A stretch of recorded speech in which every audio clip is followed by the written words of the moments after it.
Hello everyone, thank you for taking the time to watch this video. This lesson is about just a review of what you already have in class. But let's say for the sake of discussion, I just want to treat this also as a review for your short test. So with that said, let us start the discussion about similarities. Similarities, you can treat it in a way that we are just discussing about how two objects are just the same shape, but like let's say different sizes. Let's say if you have something like you see a normal 3x3 Rubik's cube, right? And like they have, of course, a dimension of 3x3, or to be specific, it's 3x3x3. But there are also cases that they are also, or like there are also some cases you have a 4x4 Rubik's cube or a 5x5. That concept actually relates to the first lesson that we are going to tackle, which is about ratio and proportion. So without further ado, let's have a review on what ratio is. A ratio, as says here, is just a comparison of two quantities using division. More commonly known, we are already taught in elementary about what ratio is. It's commonly represented as like A to B. But for the rest of the discussion, instead of using this way, we write it in fraction form or in division, wherein A is to B is just also the same with A over B. And if we do so, it will look something like this. Typically, the first one mentioned serves as the numerator, which is A, and the second one mentioned in the ratio is typically the denominator, which is B. And if we move further back, let's try to answer some of the sample problems here. Let's just answer the first and second one. And I can leave the third one and the fourth one for you to solve, and I will give you the time to pause the video so that you can study up more about it. So first and foremost, there are 480 sophomores and 520 juniors in a high school. Find the ratio of juniors to sophomores. For problem number 1, you have observed there are 480 sophomores, or let's just write this, sophomores. And for the next one, we have 520 juniors. But it's mentioned we need to find the ratio between the juniors to sophomores. So the first one mentioned here in this case are the juniors. So we need to write first 520. And the ratio to sophomores is 500 is to 480, or 520 over 480.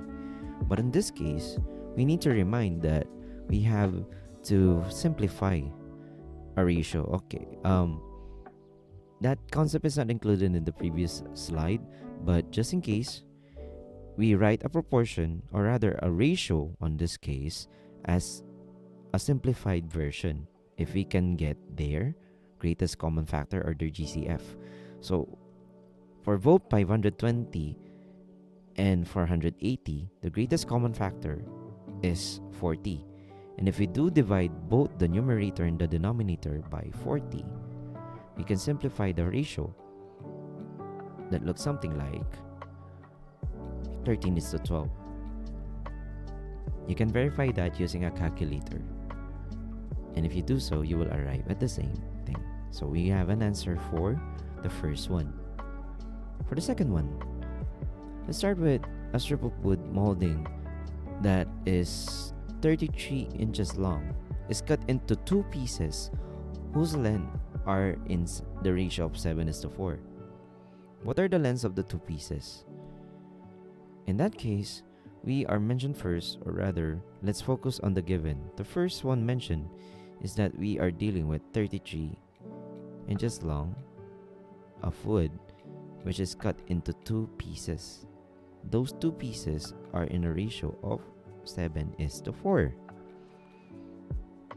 What's good about this is that 7:4, or 7 over 4 on that matter, can be represented in a way that we can multiply something to both 7 and 4 so that their total sum is 33. So let's assume that if that multiplied value, or that GCF for this reason, is both x on both sides. If we add those two, which is 7x and 4x, we should arrive at the total amount of 33. If we add these two together, 7 plus 4, 11x is equal to 33. And how we solve for x is just isolate the value beside to it, or rather isolate x by dividing both sides by the value next to it, or the numerical coefficient of 11. And if we do so, the answer for x is 3. But we are not done yet. This 3 is the one that we are going to multiply to both 7 and 4 so that we can get the lengths of the two pieces.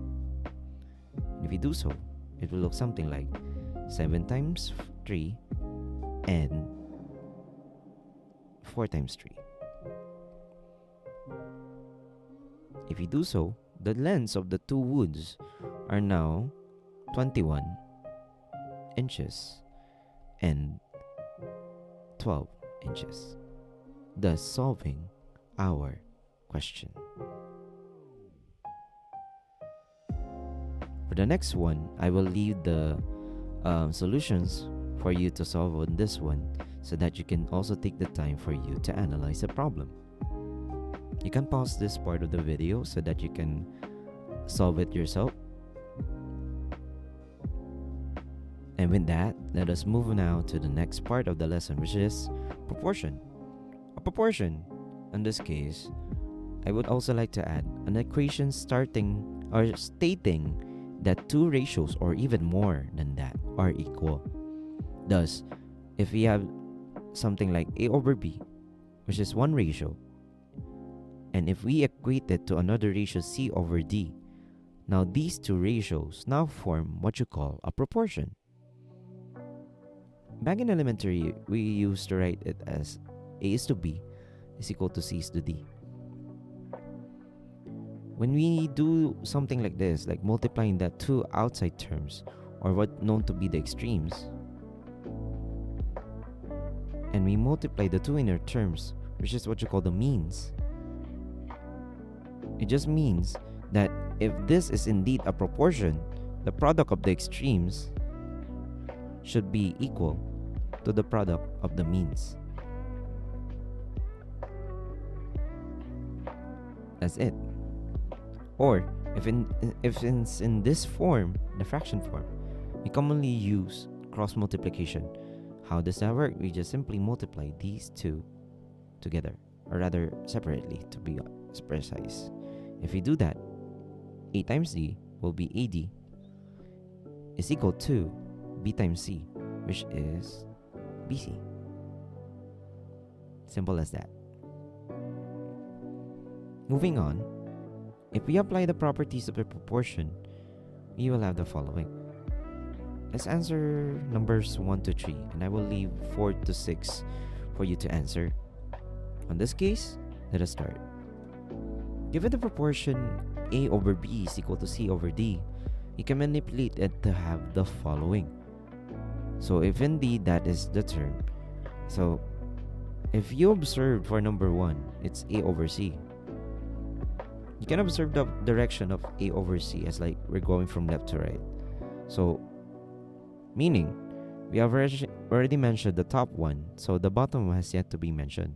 So if you write that in that form, A over C is going to be equal to B over D. For the second one, which is D over B, you have observed that D over B's direction goes along like from right to left on the bottom one first, which is D over B.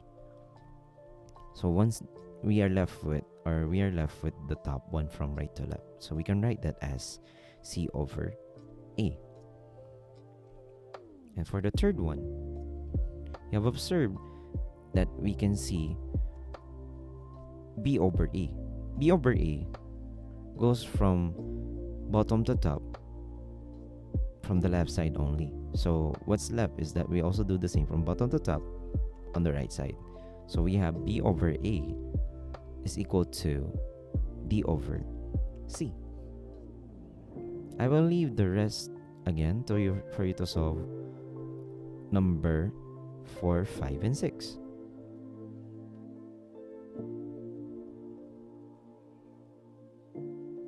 Now, doing this,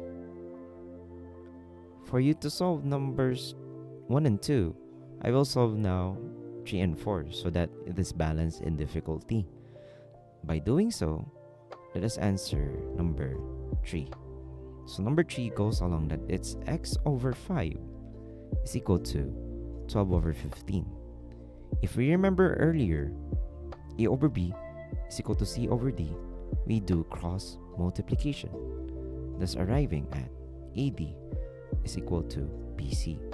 Applying the same concept, we also do the same, which is going to be 15x, or 15 times x on this case, is equal to 12 times 5. If we divide both sides by 15, you can actually simplify this further. What's a good tip when you're dividing something, or rather multiplying something, and dividing it again? It's much better if we do not simplify first, so that we get something. We can already divide 15 by 5. If we do so, 5 divided by 5 is just 1. And 15 divided by 5 is 3. And we can also divide 12 by 3. And if we do so, 3 divided by 3 is 1. However, 12 divided by 3 is 4. So we are left with 4 times 1. In this case, x, the missing one, or just the left one, is equal to 4 times 1, which is 4. Thus, we are complete with number 3. And to answer number 4, we have to do this one. To number 4, it looks something like this. So let me erase this part.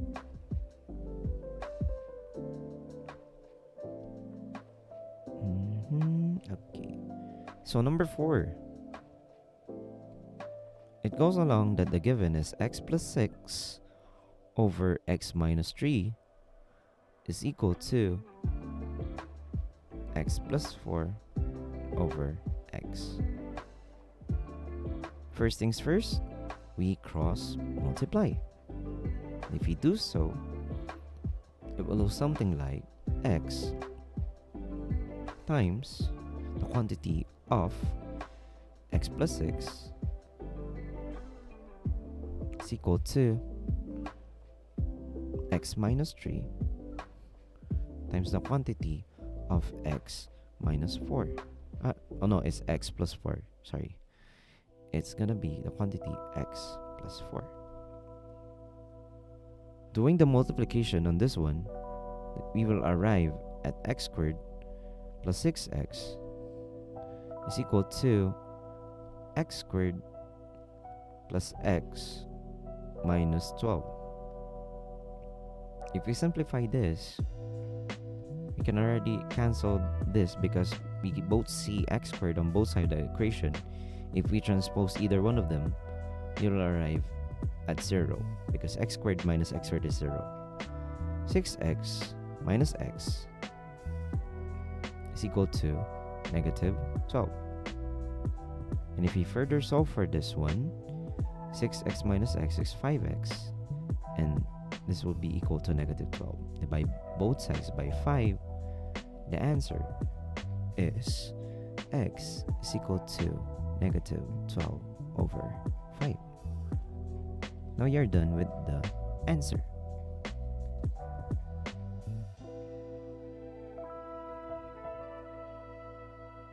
I will leave this one for you to solve, but the solution will be included in a separate handout that I can prepare after this one.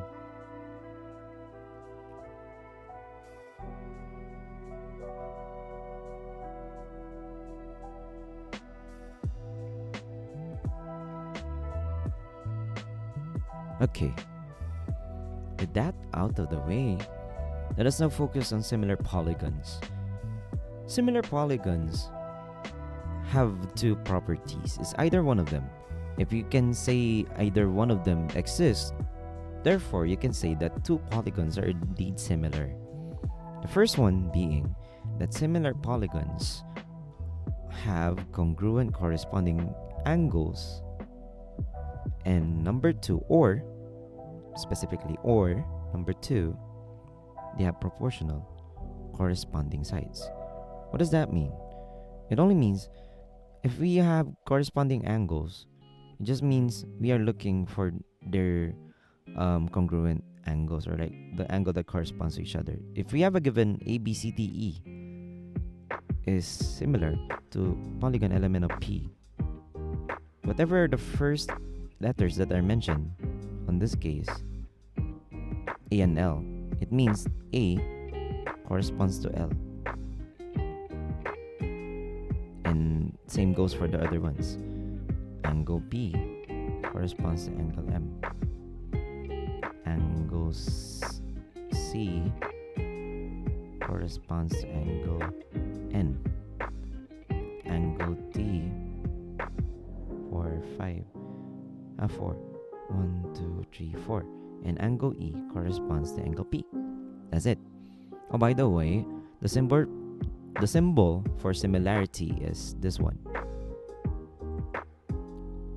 So remember, the concept of similarity is different from the concept of congruency. This is similar. This is congruent.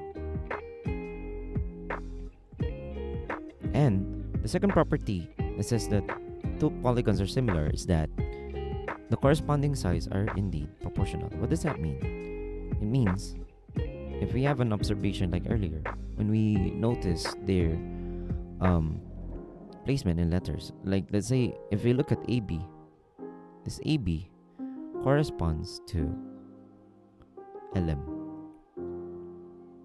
and that when AB corresponds to LM, we can form their ratio, meaning AB is to LM. But again, we prefer to use the other way we write ratios with, which is AB over LM. Same goes for the other sides, meaning if they are indeed similar, we can form a proportion, meaning we can equate all of the corresponding sides at ratio. Thus, continuing, BC corresponds with MN. So, BC over MN equal CD corresponds with NO. The rest would be DE corresponds with OP. And last but certainly not the least, EA or AE corresponds to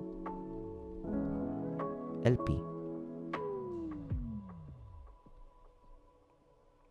And with that, the other thing that we need to remember is that scale factor. Scale factor, we just need to imagine like the ratio of corresponding sides, meaning you can simplify a fraction of whatever this ratio is to get the scale factor, because like you just need to think the scale factor just resembles how much an object enlarges or shrinks. So with that concept, you can know their scale factor by simplifying one of the ratios. Let's say we have a scale factor, or rather we have a value for AB and LM as, let's say I put AB as 10 and LM as 5. If we get this AB over LM, which is 10 over 5, the scale factor is 2. Meaning, this element of P increases to ABCDE by a factor of 2. It enlarges by just multiplying 2 to every side of element of P to get ABCDE. That's it for scale factor. Now,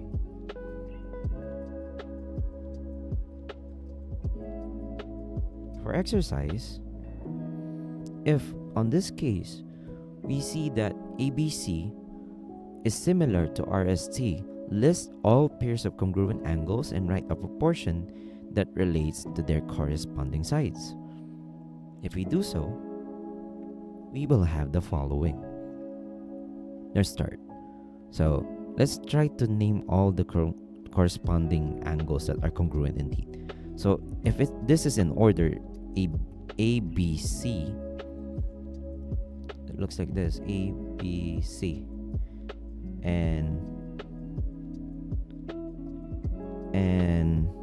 it's RST. Using that logic, we can now solve, or rather, not rather solve, just write their corresponding angles and the proportional corresponding sides. Thus, if we identify, let's say we write A first, it only means that angle A corresponds with angle R, which is congruent. Because again, by property, similar polygons have congruent corresponding angles. We started with A corresponds to R, A is congruent to R. The next one would be B, angle B is congruent to angle S. And last but certainly not the least, angle C is congruent with angle T. Now, using that information, let us now identify the ratio. So again, ABC is similar to RST. So meaning, this part in AB is similar, or rather, is in ratio with RS. How do we write that? It's gonna be AB over RS. And the rest that we form a ratio are indeed in proportion or equal to each other. Thus, side BC is similar to side ST, or BC over ST. And last but certainly not the least, AC over RT.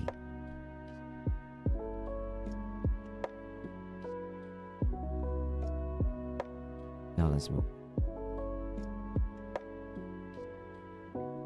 I'll skip some parts, but you can solve it yourself if you want to verify, but I will focus more on the important parts. So on this one, if you have two similar polygons like this, let's try to name first what are the polygons. So polygon ABCDE, because we want to do this in order. The one with the first one line, 2 line, 3, 4, and 5. So it's written as polygon ABCDE is similar with 1, 2, 3, 4, 5. Just to verify, polygon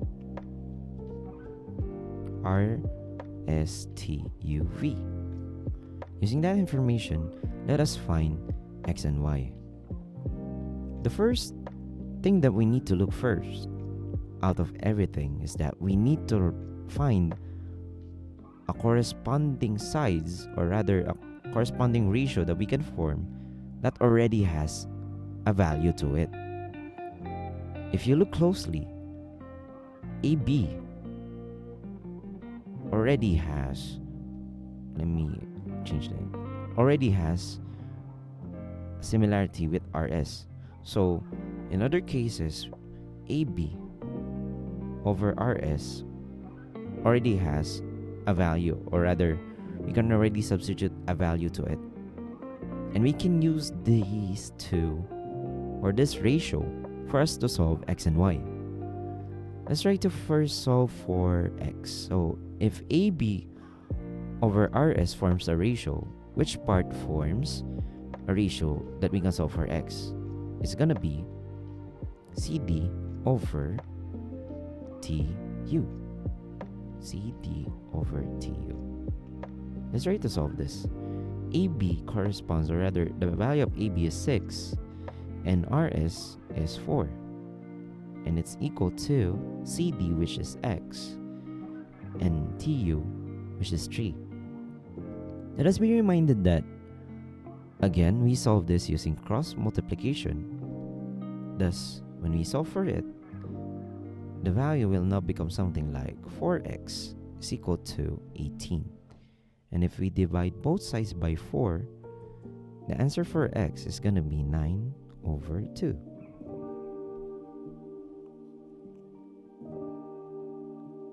Moving on. Now we can also use that AB over RS because it already has a complete value to solve for what is y. If we look here closely, the one with the y is VU. So we can solve for VU. But again, we mentioned first aside from A, B, C, D, E. So we first identify its corresponding side, which is ED over VU. And if we do so, AB again over RS is 6 over 4, and ED being 8 is equal to, or rather over, 8 over y plus 1. And if we check the cross multiplication, we will arrive at the following. 6 times the quantity y plus 1, be careful, we need to multiply 6 to both y plus 1, or y and 1, is equal to 8 times 4. It's going to be 32. What's good about this is that we can already divide it by 6, but I would choose not to because we need to transpose whatever we multiply with the constant here later. So using that, we will have 6y plus 6 is equal to 32. And if we transpose 6, we will have negative 6. Thus, if we subtract that, 32 minus 6 is 26. And if we divide both sides by 6, y will become 26 over 6. But we can divide both of them by 3. It's going to be 13 over 2. Thus, the value for x and y is 9 over 2 and 13 over 2 respectively.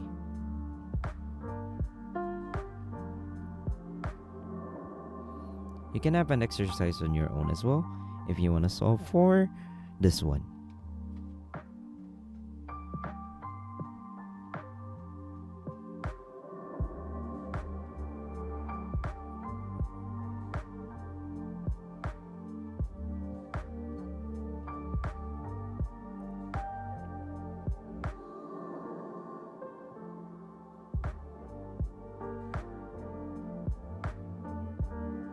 And with that out of the way, let us now focus on similar triangles. Similar triangles, again, as said here, have corresponding congruent corresponding angles and proportional corresponding sides. So we just simplified what our let's say what the definition of similar polygons to just triangles. So instead of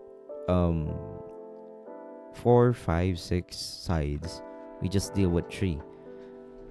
So using this analysis, we still deal with corresponding angles that are congruent and proportional congruent sides. Proportional corresponding sides.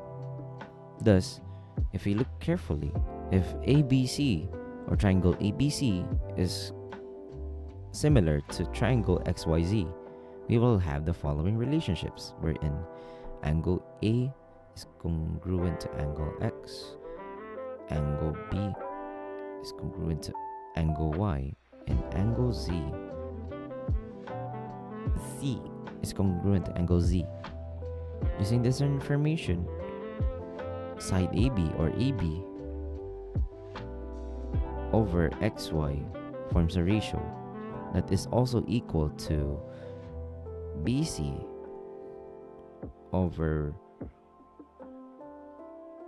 YZ and AC over XC. That's it. Now, we have what you call this theorems in triangle similarity, but instead of me using the 2-column proof, I will just explain it in a sense that it's how it's defined. But if I'm given the chance to explain this in two-column form, I would like to prove it. But for the sake of the discussion, I'm just going to elaborate, or rather show you, how the similarity theorems are indeed formed without the use of two-column proof.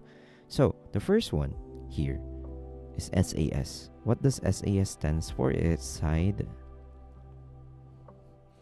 angle side, and it deals with similarity instead of congruence. So side angle side similarity. So any two pairs of corresponding sides are proportional and the included angles are congruent.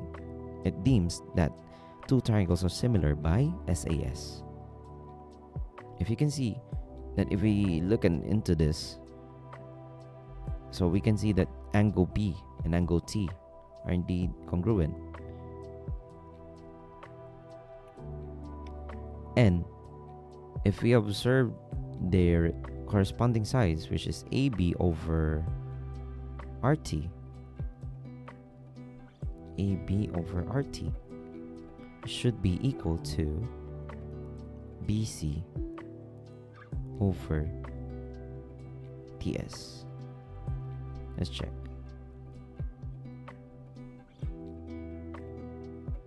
If we do so, AB is 18,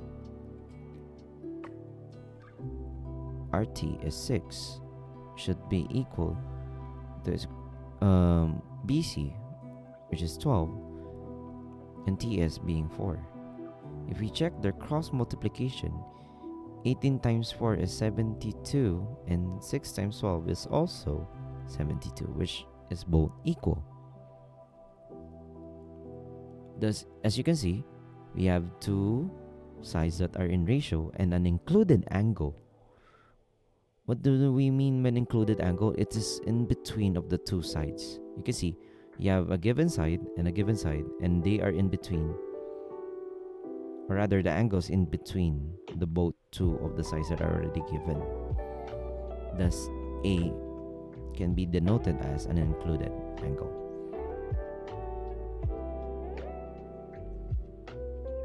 If you move on to the next one, you can also prove that two triangles are similar by SSS, or social, I'm just kidding, by side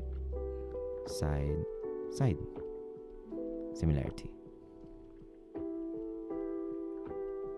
Thus, using that information, if we do check that these two triangles are indeed form three sides that are in proportion, or rather three corresponding sides that are in proportion, let us check. If AB over RS is equal to BC over ST, and it is also equal to this one first, sorry, should be AC over RT. Let's check. We can check them hand in hand by just comparing two pairs at a time. Let's start with AB over RS is equal to BC over ST. AB being 10, RS being 5 is equal to BC being 6, and ST being 3. We can already see if we simplify this is 2, and 6 over 3 is also 2, so these two check out already. How about BC over ST and AC over RT? So it's 6 over 3, AC being 14, and RS being 7 also equals that both are indeed 2 is equal to 2. So we can already see both from each other that 2 is equal to 2. Thus, these two triangles are indeed similar by SSS. This completes our, not technically proof, but like a simplified version of the proof. And last but certainly not the least, the third one is just AA. AA being angle. So angle. just says that any two pairs of corresponding angles are congruent. Thus, you can prove them by AA similarity. But you may ask, why don't you need to prove the third one to be congruent? Because a good thing about this is that if you can already identify the two measures of the angles that are indeed congruent to each other, or rather corresponding to another triangle, any way goes, you can still find the measure of the third angle, because let us remember the total measure, or the total measure of the interior angles of a triangle is 180 degrees. We can put that in mind. So yeah, that's just a simplified version of how to explain this. So let's try to determine if these two triangles are indeed similar. If so, let's write the similarity statement and let's explain. So we have here triangle ABC and triangle DEF. We need to prove, or rather see, if they are indeed similar. If so, let's identify what they are indeed similar to, or right, what similarity theorem holds that these two are indeed in proportion. Thus, let's start. So we can already see that angle B is congruent to angle D. We have no problems. But here's the thing. If we observe just carefully, we have two different angle measurements. But before we conclude something, let us check what is this and what is this. By checking, let's try to check ABC. So we already have 42. We already have 58 degrees. So again, let us be reminded the total measure of angles of a triangle is always 180. So we are missing one more. Let's write that as X. So thus, let's check. If we add 42 and 58, we should be arriving at 100, right? So meaning, we are still missing 80 to make it 180. But here's the thing. This missing angle, which is 80, is same with what we have here as a measure. Thus, we can already say that angle A is indeed congruent to angle E. So, with that said, we already have two. We have an E, we have an E. So we can prove that these two triangles are indeed similar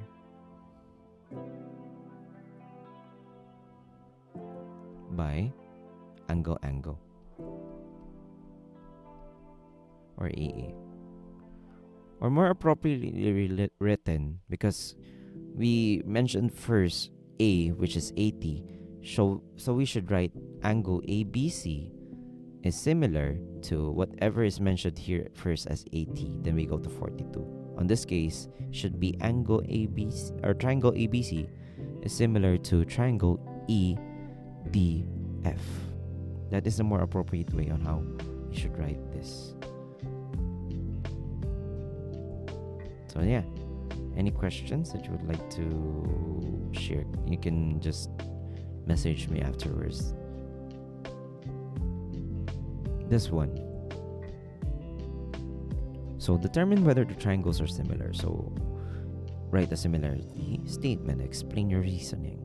First things first, we can observe that there are two parallel lines, so meaning QP is parallel to MN, or side QP is parallel to side MN. Using this information, we can extend this line as if we can see that indeed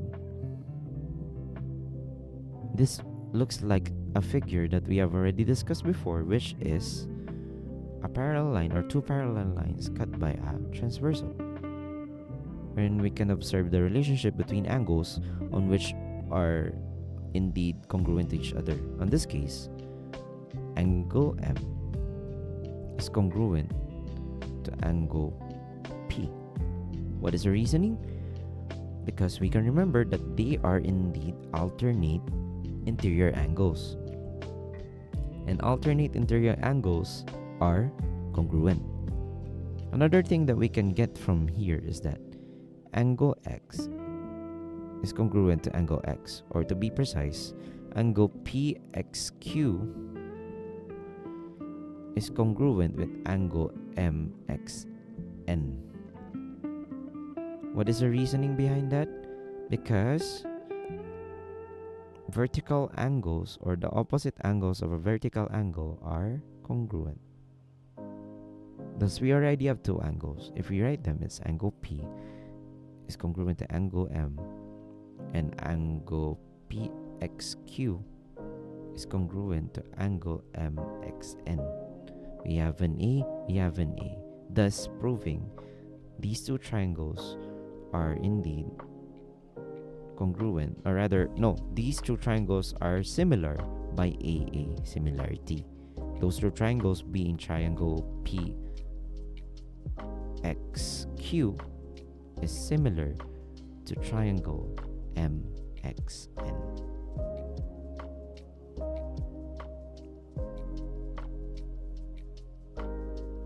I will leave the rest again for you to solve.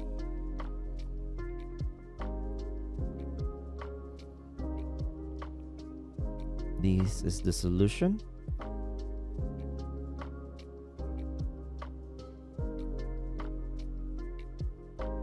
For this one,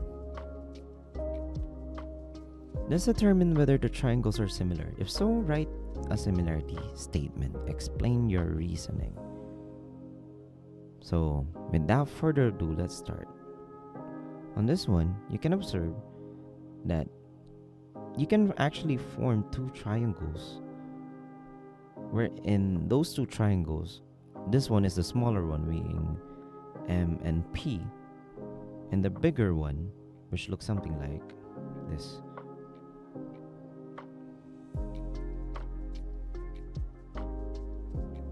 which is MRS. If you observe carefully, 10 is the measure of MN, and the measure of MP is 12. And the measure of side MR is this whole thing here. So we have to add the measurement of 10 and 15. That would be 25. And if we do so, we will arrive at 25. And if we add MP and PS to get MS, we will arrive at 30. If we form their ratio, MN, as you can see here, MN over MR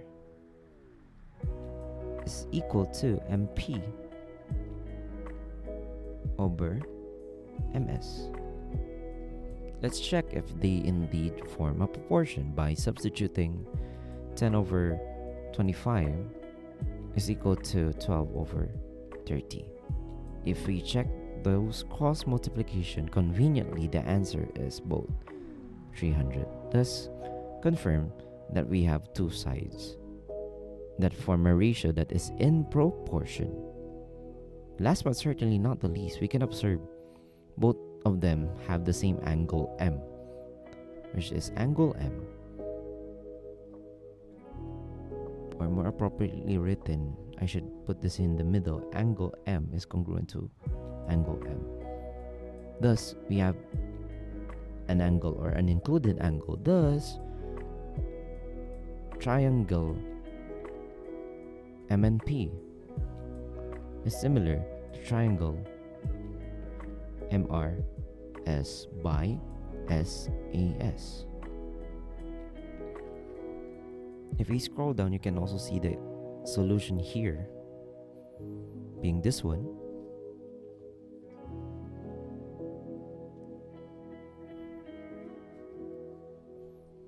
You can do this one. You can pause to check if you want to solve this yourself, because afterwards this I will scroll down to the solution.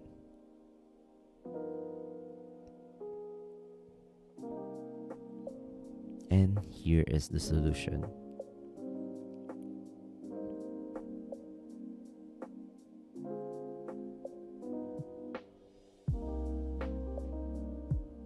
For this one, let's solve this. Determine whether these two triangles are similar. So if you can see, the smaller one being AEF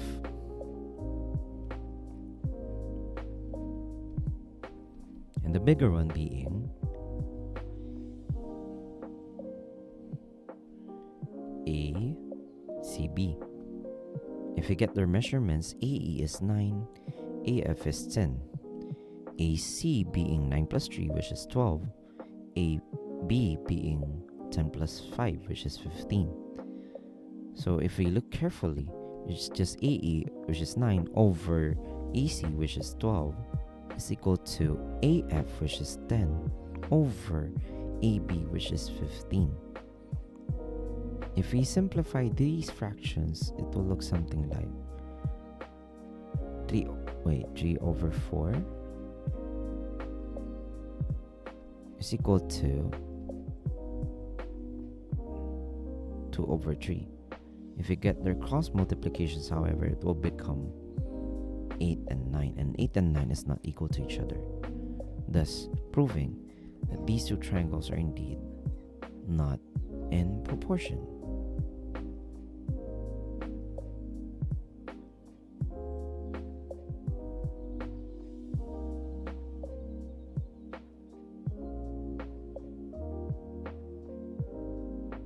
Okay, for this one, let's try to solve this hand in hand. Given that RS is parallel to UT when RS is 4 and RQ is 1/3. Oh no, RQ is x plus 3, QT is equal to 2x plus 10, UT is equal to 10. Find RQ and QT. For this reason, let us identify which are indeed the answers.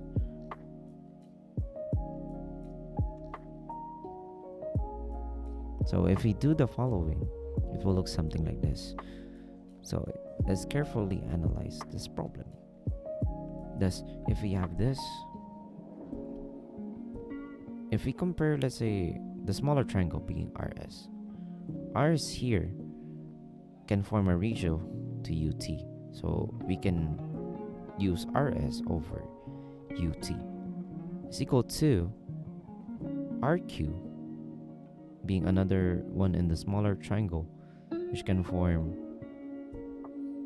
a similarity ratio of RQ over TQ or QT. If we substitute their values, RS being 4, UT being 10, is equal to RQ, which is x plus 3, and QT being 2x plus 10. If we get their cross multiplication, we will have 4 times 2x plus 10 is equal to 10 times x plus 3.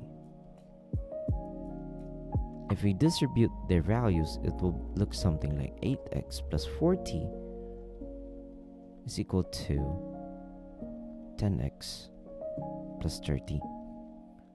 And if we isolate all of the variables into one side and all the constants into one, on this case, I just move 10x, or like I flip the equation, then move 8x to the other side. So it will look 10x minus 8x is equal to 40 minus 30.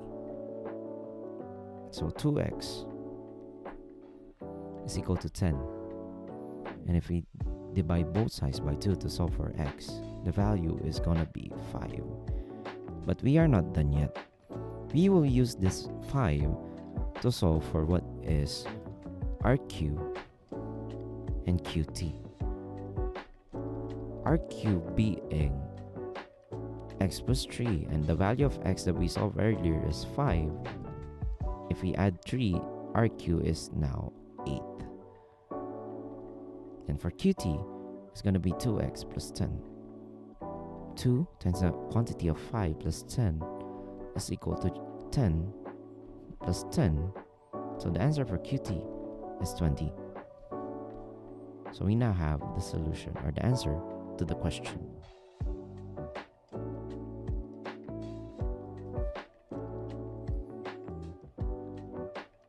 And this confirms our solution. I have not written the solution for solving for RS and UT, so be careful of what I'm being asked for this one.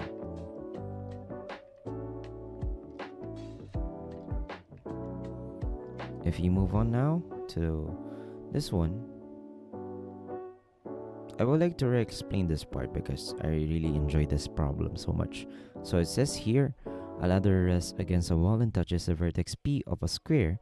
The top end A of a ladder is 3 meters above the top surface M of the square, and the bottom end C of the ladder is 12 meters away from the bottom end of a square. The question is, what is the square side length? First and foremost, let us be reminded of the property of a square. The property of the square says that all sides are congruent, meaning each side here has the same length. We can utilize that to solve for what is missing. Let's assume that that side is x. So meaning all of them have side x. Using triangle similarity now, I can solve for what x is. Let's draw it in a sense that I draw this small triangle being AMP and the bigger triangle looking like this, which is ABC. If I observe their measures, it looks something like 3 and PMBX, and AB is the sum between 3 and x, so it's x plus 3, and CB being the sum between 12 and x, so it's x plus 12. Getting their similarity ratio, we can identify that AM over AB is equal to MP over BC. If we substitute their values, it will become AM being 3 over AB, which is x plus 3, is equal to MP, which is x, and BC being x plus 12. Getting their cross multiplication, we will arrive at 3 times the quantity x plus 12 is equal to x times the quantity x plus 3. Doing so, if we distribute the following, you will have 3x plus 36 is equal to x squared plus 3x. For a property again of equation, if you see the same term on both sides of the equation, just cancel it. Doing so, we will be left with x squared is equal to 36. If we want to solve for x, just get the square root, thus the x now is 6, thus completing our solution that one of the sides, or rather the side of the square, goes along that it is 6 meters, not centimeter. So it's 6 meters.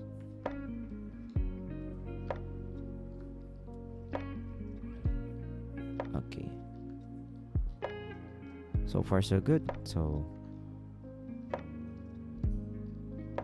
let's now try to solve for the next ones. For this one, Josh wanted to measure the height of the Sears Tower in Chicago. He used a 12-foot light pole and measured the shadow at 1 p.m. The length of the shadow was 2 feet. Then he measured the length of the Sears Tower shadow, and it was 242 feet at the same time. What is the height of the Sears Tower? So as you can see here, we are finding for what is the height of this tower. but we are already given what the height of the pole is and what is the shadow of the pole as well as the shadow of the building. Using that information, let's compare the height of the pole and make a ratio to it, which is the height of the tower. So it's gonna be height of the pole over height of the tower. And let's equate it to a ratio between the shadow of the pole, and let's form a ratio to it to the shadow of the tower. And using that information, we can solve for x. The height of the pole being 12 feet all over the height of the tower, which is missing, which is x. And let's equate it to the shadow of the pole, which is 2n over the shadow of the tower being 242 feet. If we get their cross multiplication, it goes along that 2x is equal to 12 times 242. And if we can divide both sides by 2, we can cancel out this one and we can get 2, or rather divide 2 to 12. And if we do so, we will have 6. And if we get the product between 242 and 6, the answer will be 1452. Thus, we have already solved what is the height of the tower, which is 1452 feet.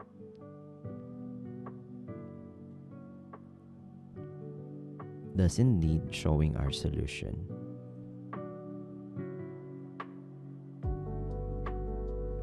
So why did I introduce that in the first place?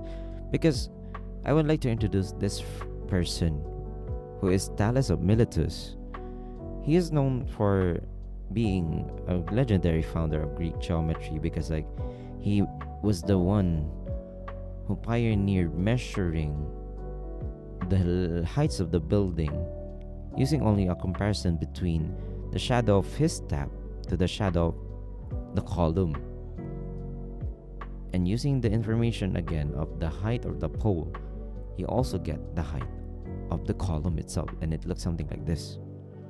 As you can see, if we indeed join those two ends together, the end of the pole or the height of the pole to the last one of the shadow, we can actually form a triangle in real life, thus completing the analysis between similarity of triangles.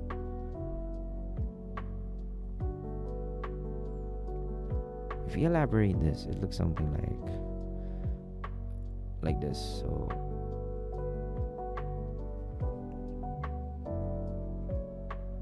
So wait, it's not deleting. So it looks something like this. Height 1 can be represented as the height of this pole over height 2, which is the height of this column right here, is equal to shadow 1, shadow of the pole, over shadow of the column. And would you believe it, he measured also the height of the pyramid, and even the Egyptian kings are impressed of his method. And before we proceed with the last part of the lesson, I have to introduce to you the father of geometry himself, Euclid. Euclid here, known to be the father of geometry, introduced the elements, which established the foundation of geometry that we know today. That's why we know these shapes and this concept. Here are Euclid's postulates again, so that you will be informed why we have these concepts in the first place. And I would like to introduce again what are those postulates in the simplest terms as much as possible. So let's start with postulate number 1. Postulate number 1 just says that a line segment can be formed using by joining 2 points together. It may not be a straight line, but wait, let me represent it better. Looks something like this. There you go. A line can be joined, or rather, a line segment can be formed by joining 2 points together. Postulate number 2 looks like this. So, a line or a line segment can be extended indefinitely. Number 3 says that a circle can be formed using a center and a radius. And as defined, a center is the middle point of a circle, and a radius is a line segment that is formed by joining the center and a point on the circle. That's looking like, if we rotate this, we can actually look something like this. There you go. It may not be accurate, but it looks something like that. Postulate number 4 says that all right angles are congruent or equal, as said in the book. And number 5 just says, number 5 actually has let's say has a lot more explanation to it, but in a simplest term, Euclid's postulate number 5 just says, it's a long one, so I hope that you pay attention. If a straight line falling on 2 other straight lines make an interior angle on the same side it is taken, like alpha and beta, as you can see here. So if it's taken that those measures are indeed less than 2 right angles, or if you add them it's less than 180, then the true straight lines will be produced indefinitely and they will meet at one point, which is here.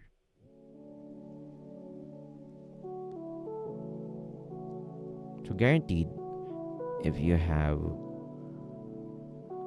2 lines that is joined by one other line and they form 2 angles that is less than 180, then it's guaranteed that they will indeed meet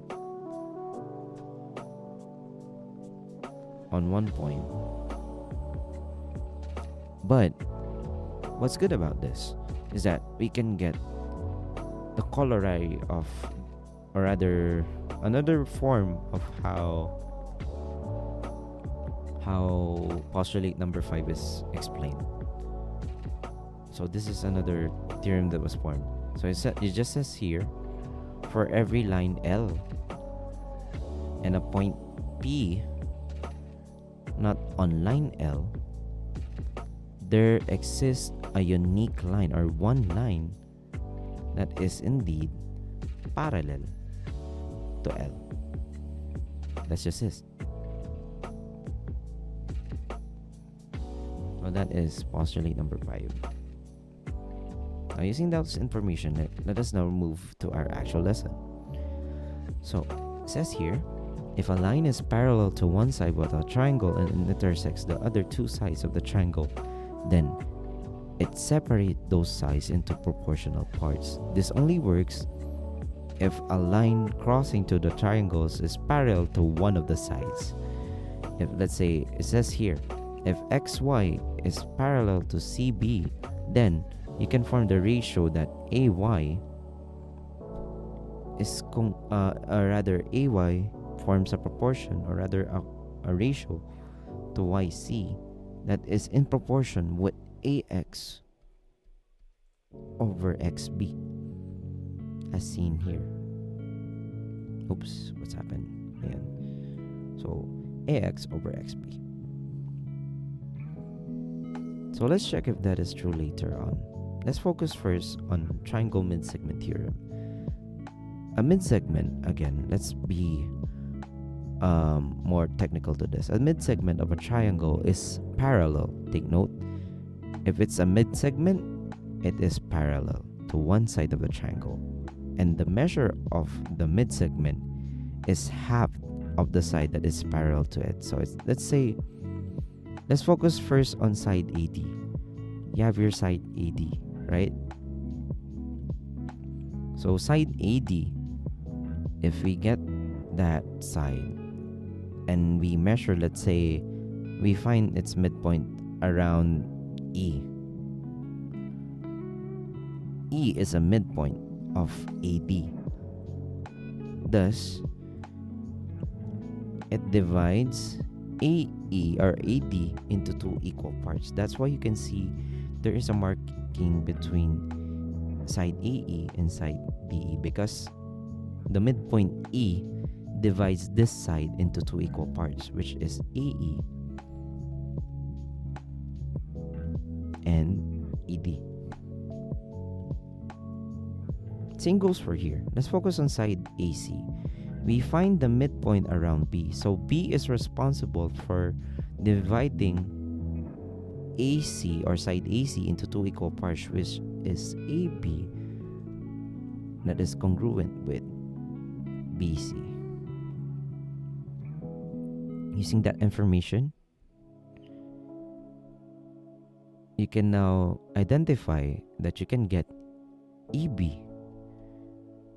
by getting what is one half of BC,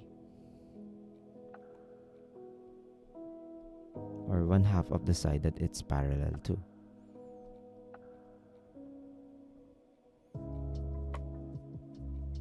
So allow me some time to move in some of the parts, because like it's getting laggy.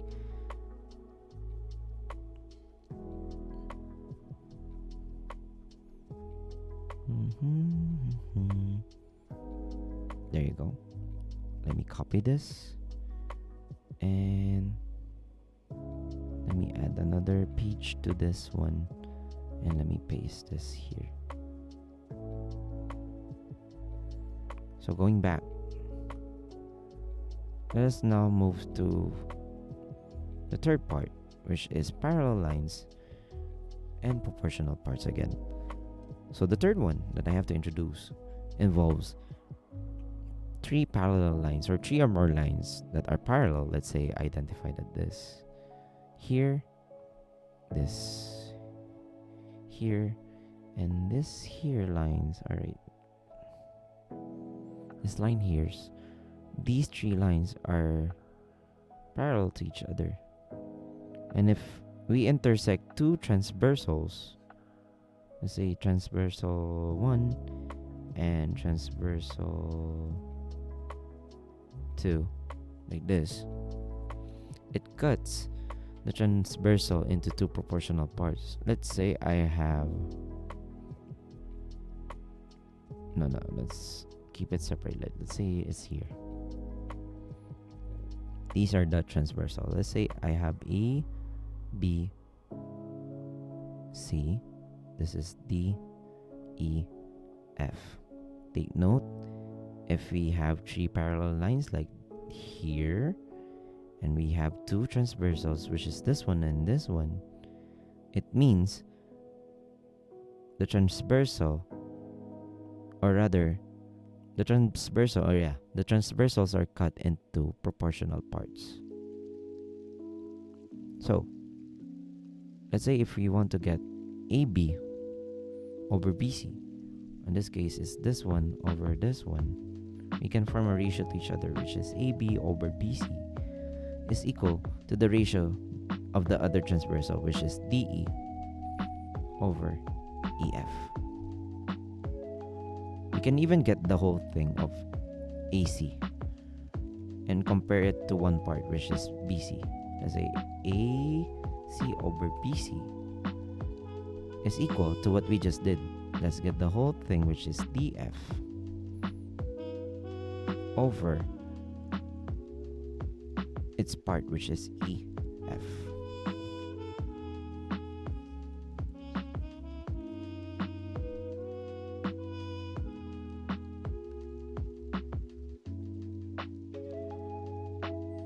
Not only that, actually, Using this information, you can also get the corresponding sides to each other. What do I mean by that? Let's say I used um, AC over DF. As you can see, AC is here, DF is here. So I get its two opposites, and I can use to get either AB over DE. It depends on what is missing. You can use any pairings as long as they are in order, as you equate them again in order. And last but certainly not the least, if it's so conveniently that the three parallel lines that you have divides, or rather cuts off the segments on one transversal into two equal parts, then that works for any other transversals that goes through it. Let's say I have this one transversal right here that divides this into two equal parts, meaning, let's say AB is congruent to side BC. Thus, any other transversals that I form here will now be also divided into two equal parts, either that transversal or either this transversal. Once you have seen that one of the transversals divide them into two equal parts, that goes along for the same ones. Let's say I name this as DEF and GHI. So meaning DA is congruent to EF and GH is congruent to HI. Now, using those concepts, let us now answer the following. So, in an RST or triangle RST, side RT is parallel to side VU. If SV is 3 and VR is 8 and UT is 12, find SU. Using this information, we can see that these two lines, or rather side V, line UV is parallel to side TR. And by definition, if one of the sides, or rather one of the lines on the triangle is parallel to one of its sides, it means the sides are indeed cut up into parts that are proportional. What I mean by that? It means that this part, RV, is in ratio with VS, and it's equal to TU over US. If we substitute in the values, we will have 8 over 3 is equal to 12 over X. Like this. And if we solve for their cross multiplication and solving for X, we will arrive at 8X is equal to 12 over, or rather 12 times 3. Divide both sides by X, or rather 8. You can simplify this more by dividing them by 4. If we do so, this will be 2, this will be 3. X is equal to 3 times 3, which is 9 over 2. And that's the measure of US. You can solve for this one on your own, and I will flash the answer in a bit. And here is the solution.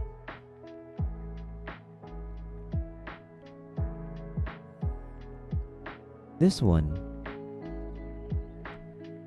in triangle DEF, DH is 18, HE is 36, and DG is 1/2 of GF. Let us be reminded of this one. As presented earlier, if we want to prove that GH or side GH is parallel to side FE, at least we can say that GH or side GH is a mid-segment. You know why? Because, as definition, a mid-segment of a triangle is parallel to one side of a triangle, because that's what we are finding. we need to see that if that is indeed parallel to the other. So let's try to attempt on solving this. If we form the ratio, if we want to assume that these two are indeed parallel, then it means that dg over gf is equal to dh over he. Let's substitute what we have right now. It says here dg is 1/2 of gf, so it means it's gf divided by 2, and it's also divided by gf, but we don't have a measure for gf, so let's write it like that. And dh is 18 and he is 36. If we look at this, let's look at this separately. So gf over 2 is divided by gf, or gf over 1 in this case. But let us be reminded, when we divide fractions, we get the reciprocal of the divisor. Thus, we change that first, or rather, we get the reciprocal and change division to multiplication. If we get the reciprocal, it will look something like 1 over gf. So now we can cancel this. So this part here becomes 1 over 2, as seen here. Thus, this also is conveniently simplified to 1 over 2. So meaning, we are indeed confirming that these two sides are indeed in proportion. Then, if we do that, we can solve that rather like this. So meaning, if we want to get this one, so we have these ratios here, right? That is in proportion. So what is missing now is that dg over gf is equal to dh over he. So gh is over fe. And if we analyze this, gh over fe is equal to 1/2. So for every 1 of gh, there is twice of fe. Or if we do this in reverse, to get gh, we need to multiply fe by 1/2. And if that works along as what the definition says, a mid-segment is half of the side that is parallel to, meaning we just confirmed that gh is indeed a mid-segment, thus proving our case that gh is parallel to fe. So I guess that confirms that it is true. So for the following, I would like you to work on this exercise on your own. So this is an explanation, but for this one, I want you to work on this on your own. You can pause the video as well.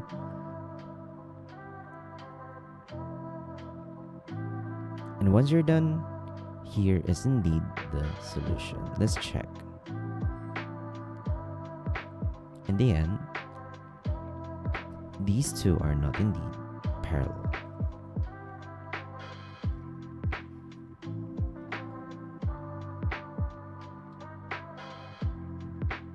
Now, in the figure, Large Maple and Nuthatch Street are all parallel. So, we have 3 lines that are parallel to each other. And we can see that we have 2 transversals. And again, those 2 transversals, or the parts of the transversals, can form a ratio that is in proportion to one another. What do I mean by that? It only means this part over this part, if we write it in fraction, which is 13 over 26, is equal to this part, which is 16 over x, if we want to solve this by getting their cross multiplication, we will have 13x is equal to 26 times 16. And conveniently, if I divide both sides by 13, I can cancel this one first and get us an exact answer for what we divide 26 divided by 13. And the answer to that is 2. And when we do that, x is equal to 2 times 16, which is 32. Next, find x and y.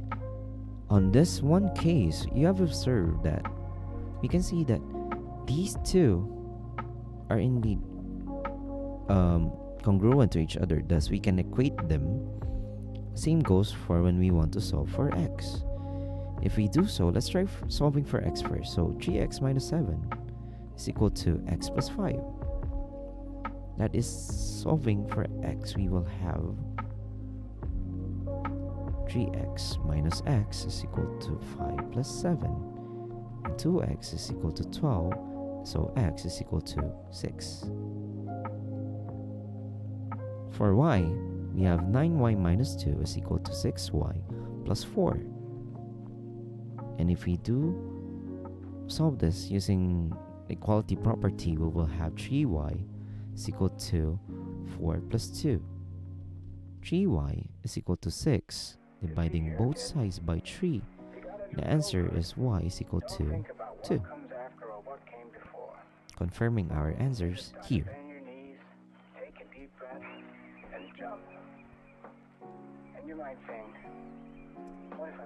Now, using that information, let us now move to the last part of the lesson, which is parts of similar triangles. For the first one, if two triangles are similar, then it also means that their perimeters are also proportional to the measures of the corresponding sides. As seen here, if the perimeter of ABUC over triangle XYZ, it can also form a ratio alongside with its parts, which is AB over XY is equal to BC over YZ is equal to AC over XC. Because remember, when we are just getting the perimeter, it's just basically we're getting the sum of all of its sides. So the sum of all of its sides for one triangle is also similar to the sum of all its sides for another one. So next, if two triangles are similar, it says here the first one, the measure of the corresponding altitudes are proportional to the corresponding sides. What is the definition of an altitude? The definition of an altitude goes along that it is a part of a triangle wherein we draw it on one side, wherein a line segment drawn from one of the vertex of a triangle that is perpendicular to the other side. Being this vertex or vertex A, we draw this line going to one of the sides, which is BC,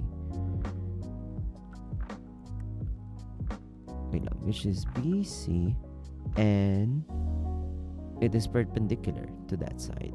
Same goes for this one, vertex being X, and when we form this side here that is perpendicular to side YZ, that is what you call an altitude. So meaning altitude AD over XW can form a ratio that is also equal to the other sides that is in corresponding to it, which is AC over XZ, and so on and so forth. Another thing, the angle bisector is also proportional to the corresponding sides. As defined, an angle bisector is a line which is, on this case, it's MO and SU, which splits angle M into two equal parts or two congruent parts. That's it. Moving on to the last one. If two triangles are similar, then the measure of the corresponding medians are proportional to the other sides.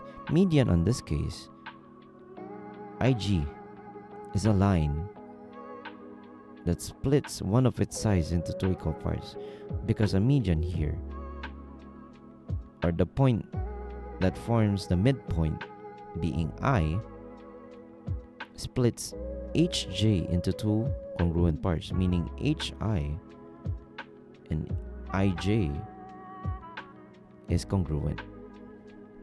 Hi is congruent to ij. Same goes for this one. The midpoint being v, the median being vt, and the two equal parts being uv is congruent to vw. So meaning that midline, which is gi over vt or tv, forms a ratio that is equal to the other ratios that are corresponding to its sides.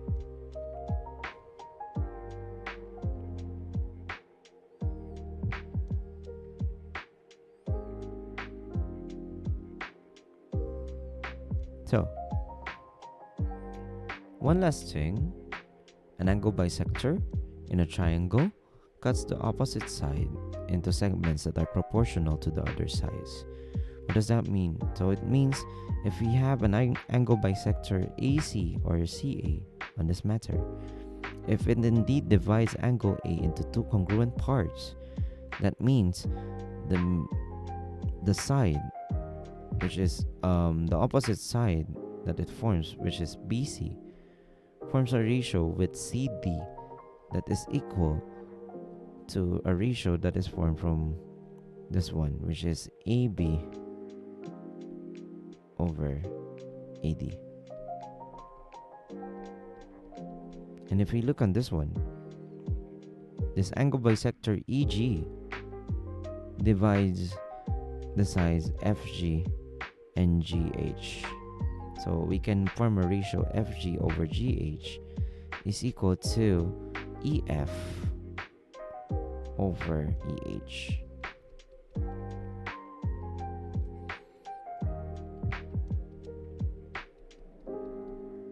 There you go.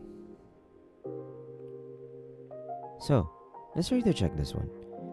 In the figure, triangle LJK is similar to triangle SQR. Let's find the value of x.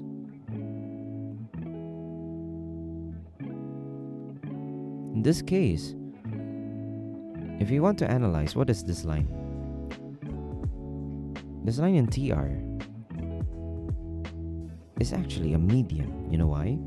Because this point here, TR, or rather the point in T in TR, splits side QS into two equal parts, which is TQ and TS.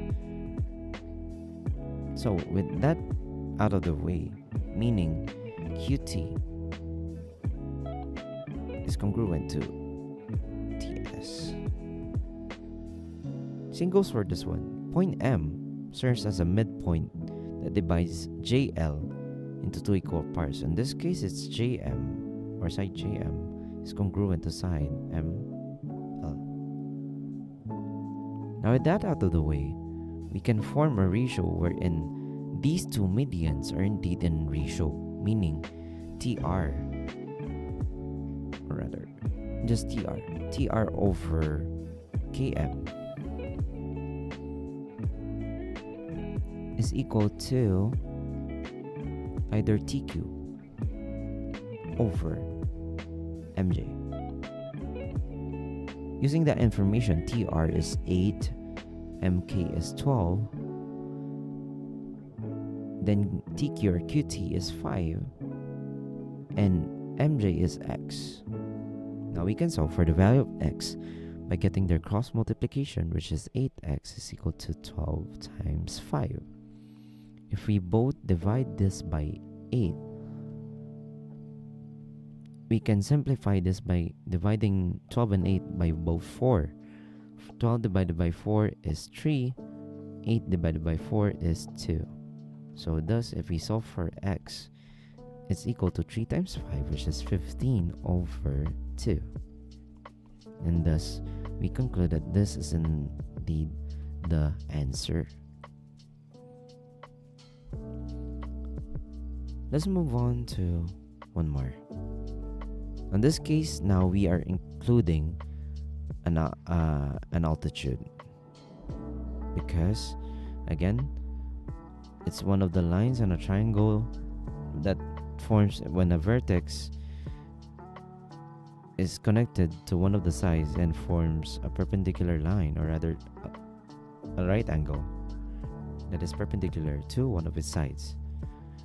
Thus, meaning BD over GJ is indeed a ratio, and we can equal it or form a ratio or proportion to AB over GF or FG.